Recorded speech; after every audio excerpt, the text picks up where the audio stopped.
Good morning, ladies and gentlemen. Such as there are. And I just realized I left my window open. Ah, well, I'm sure it'll be fine. And now, for some reason, this doesn't want to show up. But I won't let it not show up. My name is FTV Vladerag, and I'm here to bring you a new Funcast after a long time. Follower asked me to do this for him, just because, hey, why not? It's, wow. Oh my, can't... Speaking is difficult for, me, because my job is speaking, and that makes no sense whatsoever. Anyways, he wanted me to do this, and it is a player versus AI, so let's do this. Of course, we'll bring up the most important thing about any PV AI map, which is the APM tab. Let's see how much the AI decides to spam today. Alright, now, I should mention, at this point, that I've also forgot to turn my settings down, so this might lag slightly, but yeah, I hope not. Let's actually see. 22 FPS, that's better than what I normally have. So anyways, in the bottom right, the only human in this game, the follower, has the red Zerg, versus his enemy, the blue Protoss, AI number 1. Yes, very terrifying name. I actually have a friend called Insane AI, so, I mean, that this maybe is his cousin, not Insane AI, just regular, or rather very hard, because Insane actually is a difficulty level. I've always wondered, how do you program the AI to be less than perfect? Just think about it. You have a build order, right? You have ways that people scout, and after all the games that you see, it's not like these things are difficult. For example, if you're in a PvZ, how to forge fast expand is not exactly complicated. That's something that and this one doesn't even have all the high APM that it needs. That's just sad. And then, a forge fast expand is something that's well documented, well known. I mean, the actual build itself works like clockwork, and you'd think the AI would be able to pull that off very easily, and I always wonder why they don't. Because, in all honesty, I mean, just lings would kill them right now, or at the very least, why don't they wall off? Just why? I mean, is it just something that's programmed? And I mean, even looking at the various difficulties, you notice that basically the AI at the higher difficulties is always spending its money. It usually doesn't do crap like that, where it's missing time on its chrono boost. It's building armies and doing things. In fact, it's just good at macro, if that makes sense. The lower ones aren't. So do they just program it to say only spend your money if it's above X? Or, well, okay, there we go, there's the 500 APM. Where is that even? I wish I could see where all of its APM is going. I know that on occasion it's literally individually telling the probes where to mine. I don't think they do that anymore. I think they've stopped that spam. So it's probably controlling that probe or the zealot. I don't know. Anyway, we are seeing our Zergy friend, and my hotkeys aren't working, so I'm just going to have to do it like this. Our Zergy friend take 3 bases before expansion, or before scouting, rather, and I don't know if it was before pool, I wasn't paying too much attention, too busy talking about the AI, which I have to say is very daring. The very hard AI actually is pretty good at early aggression, not so much as, like, elite, but it's okay at it. And in that sense, it's often risky to take 3 bases so easily, although he does have a fine number of Zerglings out on the way, and I'll have to get rid of that. And he does have speed on the way as well, although it's about 2 minutes out. So, yeah, I mean, the AI could go for something, but, I mean, it's the AI, and let's be honest, I don't think that Protoss really has much of a chance. I mean, this is fairly safe for Zerg to do, as long as you get enough Zerglings out, because precisely how does Protoss handle this? Right? I mean, force field micro is something the AI should be able to do better than a human, really. I mean, they have basically an infinite amount of APM. They can look everywhere on the map at once. They can basically be everywhere and do everything. So one would think that Protoss, with an insane AI, would just build tons of sentries and go for it. Because your Zergling micro drone just sitting there, your Zergling micro versus their force field micro, I don't really see much of a chance versus the abilities of a computer. But again, they don't have that. I don't know. This is just an interesting idea to me, because the AI in video games, especially strategy games, is a curious thing.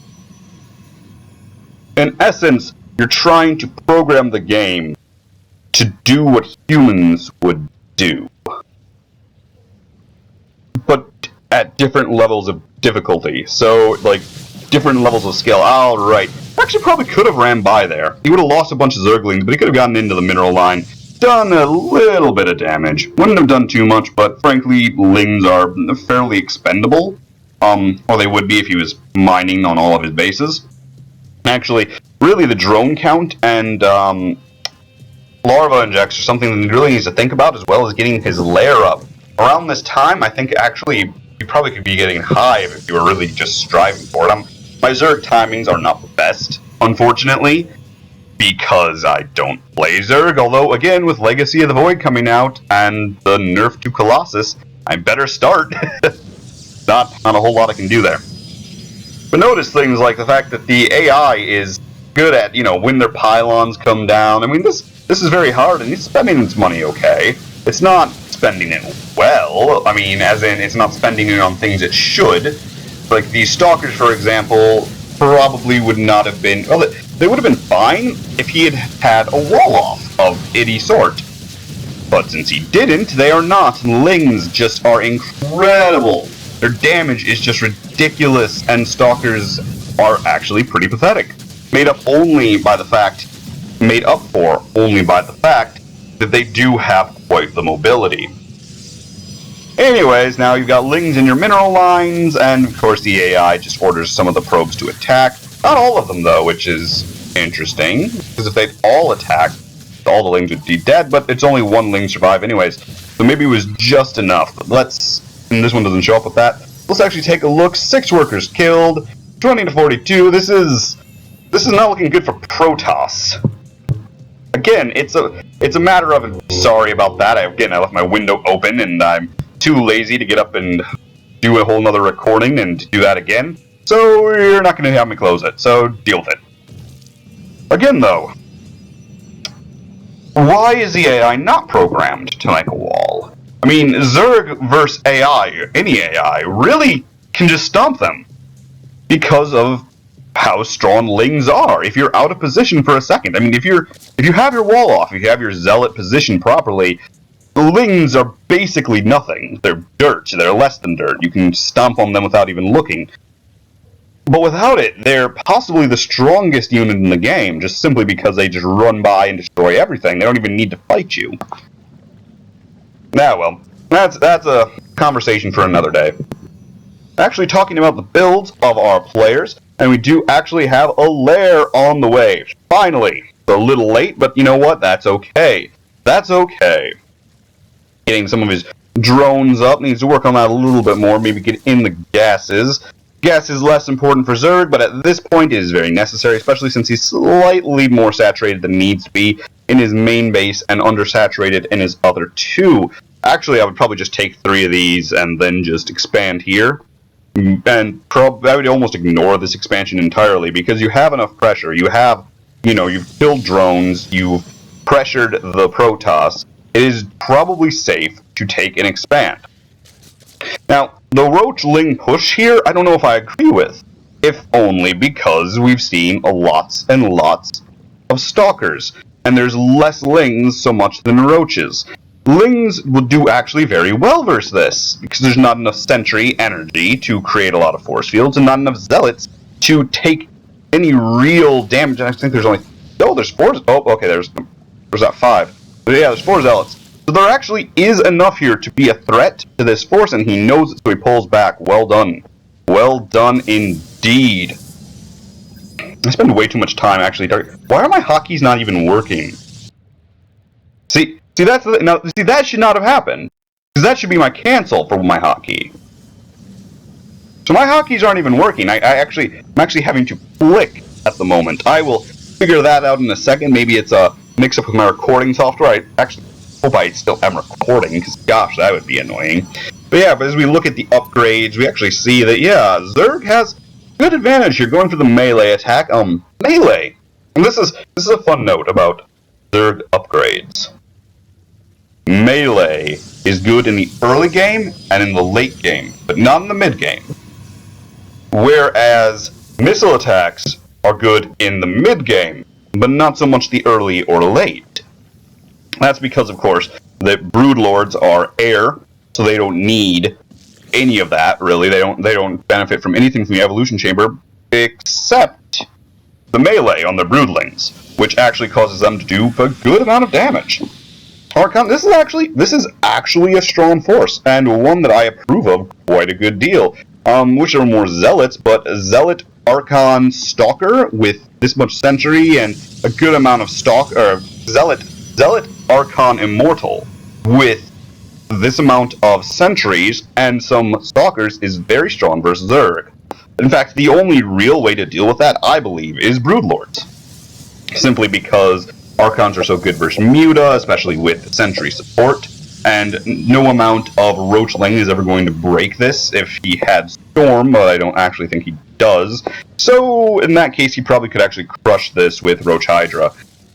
Otherwise, yeah, this is actually looking very, very good from this. It's sort of a macro, slower game after the pushes in the beginning. Again, you could probably just run Lings right into this base, and then when the Protoss moves to intercept it, just, send the roaches in and kill this off. But that's just what I would do, because the Protoss has no walls. I mean, again, this should be a wall. I mean, I know that's a long distance, but you'd wall that as Protoss, or at least from here to here, and then, there to there. Because you want to make as little area as possible for Zerglings.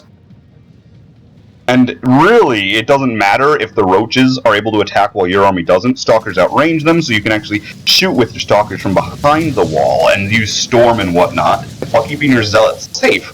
I mean, because otherwise, look, just stuff like this happens. The army wasn't even there.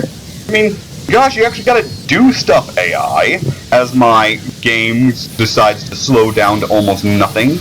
Which it shouldn't, because I did lower the graphics from my campaign settings, which are extreme. I only lowered them to high, though, I think, not medium, which I normally do when I'm actually casting. I don't know why I did that. I guess I'm just crazy. But we do see the actual strength of, well, honestly, Immortals, of that composition. And this was without Storm, I believe. Yeah, this is without Storm and with an upgrade disadvantage. No, it's actually, yeah, same upgrades. But because of the strength of Zealot, Archon, Immortal, I mean, it's very difficult for Zerg to respond to that. However, Zerg got at the third base. Honestly, at this point, everything that Zerg just lost, totally expendable. Doesn't make a difference. Because why? Because there is no point. Zerg has 3 bases, and is going to maintain 3 bases for the rest of the game, so long as they're on the aggressive. As long as Protoss is forced to defend, Zerg will always have this advantage, allowing them to tech, I'd be getting a hive, allowing them to tech and mine and just expand and creep spread as they would please. There's not a whole lot you can do. That's actually a decent pylon placement, I think. I don't think Zerglings can get through there. Maybe. It's actually really hard to tell. That's, I'm gonna have to remember that, because that's actually, really good placement. Oh my gosh. I have to remember that one. And, that is really good placement, too. I mean, how does the AI even decide where to place buildings? Because, I mean, there's a whole thing. This is actually terrible placement. Right? I mean, you'd have a wall off here versus Zerg because, well, that's what you would do if you were gateway expanding normally. But otherwise, as these probes just decide to... What the heck? Oh, again, because that's not where... Okay, the 202, I'm like, what the... He individually is microwaving each one of these probes. That was just strange to watch. But normally, yeah, you'd want, this path from here clear, because you want to be able to move your forces easily to defend your mineral line. So you wouldn't want to have a wall there if you're like Burst Terran, for example. There's no point. So how does the AI decide that this is optimal? Is it pre-programmed? Is there an algorithm it uses? I suppose it's some sort of mathematical thing, because they can't have programmed it individually per map. That would just that would be so much work. My gosh. Anyway, going back to production. Again, I gotta figure out why that's happening, because that's going to annoy the crap out of me forever. This is a fairly good army, and with the infestors as we transition into the Ultralisk, this is a good Zerg play. This is really how Zerg should be playing going in towards the mid-game. Probably a little bit more pressure, especially because, again, Protoss didn't wall off. And you do more damage taking their third than they do killing your entire army. Because you have the bases and the army and everything to replace that. Good Fungal actually helps to keep these Zealots in the back. Yeah, they're not... Oh, that was wonderful. Zealots aren't even able to engage. As a little bit of energy, they're going out in the infested Terrans, helping to defend there. I think he probably is going to win this battle. Yes, indeed he is. Immortals are good, but not good enough. No Storm, no GG. That's how it works. I mean, because you either need Storm or Colossus when you're against Zerg. And you see, here's the strange thing. I would have thought that, he would have had... I suppose it's just because he doesn't have any bases. And then he... Oh my gosh, Protoss. What are you doing? God, the AI is silly. The AI is really, really silly. Regardless, I think Follower wins right here. I'd be very surprised if he didn't. I mean, even if he doesn't win, like, now, the Ultralists will clean this up, no problem. The AI should GG, and this isn't even going to be an issue over here. Because there's nothing they can do. I mean, if there was a wall there, and, like, a cannon behind it, that could actually be... No, even then. Just a single sentry could actually hold that, if you wanted to. But no. So there's the GG. I guess he's not going to take it. Not going to accept the surrender. No, the Zerg don't accept surrenders. They kill and infest everything. Well, they can infest the Protoss, so they just kill everything as they slaughter this. So, what do we have left? This Nexus. I wonder how long it takes them to find this. Okay. Let's find out. Let's play the game. Let's play the game. I'm not gonna look back at that. I'm gonna see how long this takes. By the way, I mean, oh, gosh, it does reach a point now where it is difficult to find out what to actually talk about, because the game is essentially over. Smiley face there. Anyway, the game is essentially over, so I guess all that's left to comment on is our Zerg's creep spread. Could do a little better. I mean, a little. You've got... Yeah. There's not a whole lot to say. Actually, no, one thing I will mention, this building placement. Again, I talk a lot about building placement, but actually having this here is something that you want to think about. Because a drop here, a drop and then a warp in here could actually be very dangerous. As soon as you get enough gateways, this would be the kind of place you would love to fight. You drop, say, 2 Immortals, then warp in a bunch of Zealots. You can cover a lot of this, or maybe an Immortal and then like a couple of Sentries, because then you can block that off and probably last until a whole nother wave of warp-ins come in, and then what? You've got Immortals and Zealots in your base, and there's not a whole lot you can do because you've created these choke points for them to fight through. Essentially, making it sort of difficult for them to deal with. And if you're Roach Hydra, how do you deal with a Warp Prism just sitting here? I mean, I suppose you put, spores there, whatever, there and there. But in the end, with the right upgrades, it's probably even possible just to run it through and then do, like, weird warp-ins there. Protoss has a whole lot of options. Actually, this is one of my favorite maps when talking about options in general, simply because of stuff like Blink Stalker play versus Zerg, which is a little rarer, I feel, these days. But I mean, you can fight here, abuse this a little bit. There's not a whole lot to abuse there, but you can still abuse it.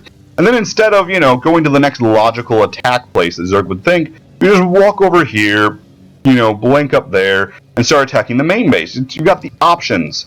Options are good. Spire coming down. No, does he? He doesn't actually have the ability to lift units yet. Which I mean, that you just do that and drop an Ultralisk, and that would be the end of this. As the you see, look at that. AI so hopeful, always scouting, always doing that. The AI, I should also mention, at this point. Hold on a second. What was that? Oh no, that's the music! Oh my gosh, I thought I heard a Zergling attack. Is there a Zergling here? No. The AI could at any point drop a pylon. Anytime it wanted to. Like, now. It's like 4 or 5 pylons. Ah, there we go, a pylon. What? Why? Did it just have to wait for me to tell? Am I directing it? Am I its controller? Because I don't see how this is winnable. I mean, just no. No, it's not. All right. So you have your Spire. You have enough supply. You have Mutalisks on the way. 16 mutas. That 28, 30-minute muta transition. It's OP, trust me. I love the rally point to here, since there is literally no ground unit that can do this, aside from the Viking, but, that doesn't count. I mean, wait a minute. Do you think they can blink here? Do you think they can blink here? I don't know. Anyways. Just waiting for the Muta Cloud to go kill them. Make a song like that, waiting for Mutas to kill. Somebody do that. Somebody make a song, waiting for Mutas to kill us. And those are redstone larvae, by the way, and infernal pools, maybe it's on redstone. That would actually make sense considering the lava. What do you think? What do you think made these formations like this? These jagged things that just come up like that. You think it was an explosion from underground? I almost don't think so. I feel like this shattered. And then the reason it sharpened is because of, high winds mixed with heat allowed the rock to slowly be eroded away, like some sort of ash or dust storm helped to sand it into a much more, sharp and pointy formation. Okay, now I'm starting to talk about rock formations. Follower, hurry up and kill this guy. I'm running out of things to say. Just kill him already. Oh my gosh. What I love the best about this is he could have had 7 cannons right now and actually held this. I mean, if he'd really, actually been building his pylons, he could have actually held off these mutas. And that's sort of the beautiful thing about this. I mean, he even had the minerals. He had the minerals, he had the time, he had everything he needed. Nope. This is it.